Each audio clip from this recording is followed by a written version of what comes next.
palitag ka ng itlog guys. Kay nahutdan mo itlog karon gabiin na. So nakura sa na gising guys ba. So nga ron, palitag itlog mas gabiin na kay okay raman kay. Sa kagaling buti umuwi ka. So, alis tayo, bili tayo ng egg. Ha? Bili tayo ng egg. So dyan si Pauline, nante ko si Pauline. Sama ka din, sama ka. Tinan mo anak ko. Yung anak ko guys, oh. Si Kuya Kel, tsaka si Polly. O, diba? Halika Kuya Kel. Ito yung Kuya Kel ko guys. O, na minsan ko na napakita sa inyo. Diba? Ang gwapo niyan. Gwapo yan. O, diba? Ano sa mata mo? Ano naman niya sa mata mo? Sugat. Nagkagaling. Tapos guys, ayun si Kuya CD guys, oh. Nakagat yun. Ayun si Kuya CD ko, oh. Ayan ang panganay ko Nakagat guys. yung ipis. Opo, nakagat ng ipis. Opo, nakagat ng ipis? Nako. Ayun si Kuya CD guys, oh. Ayan, nagugas sa pinggan. Ayun. O, diba? Mababait yung anak ko guys. Mababait yan. Mababait yung mga anak ko guys. Maasahan yan sa gawaing bahay. Si Kel naman, kaya minsan na nakikita sa bahay guys. Kasi doon yan nakatira kila nanay sa kanyang mami.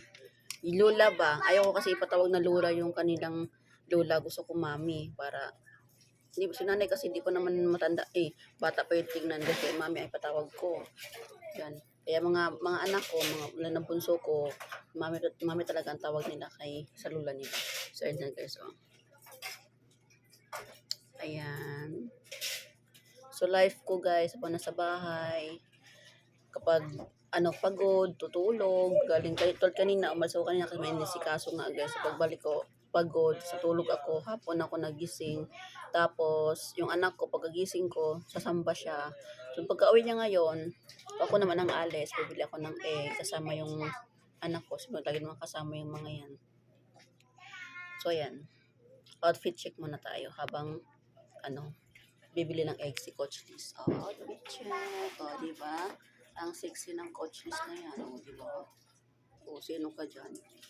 Swerte mo pag ito ka-sexy ng asawa mo, mabait pa. Ay, hindi ako mabait guys. Hindi pala ako mabait. Mabait ba si mama? Mabait ba si mama? Tanong mo. Apa!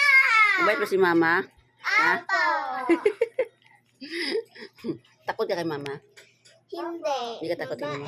Mabait daw si mama. O, diba? Mabait daw ako guys, sabi ni Pauline guys. Pero takot yan sa akin pag nagkagalit na ako.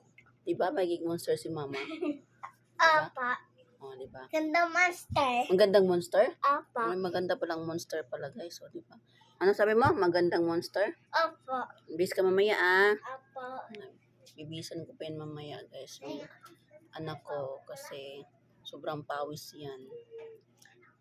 Shout out muna sa aking bracelet na napakaganda guys. So sa mga gusto mag-order ng bracelet ko guys. So ayan. PM lang kayo sa akin, cash on delivery. Magkano ba yan? 50 pesos lang po yan. O diba? Ang ganda. Pampaswerte po yan guys. So naman po guys, alis muna kami. Bili kami ng egg.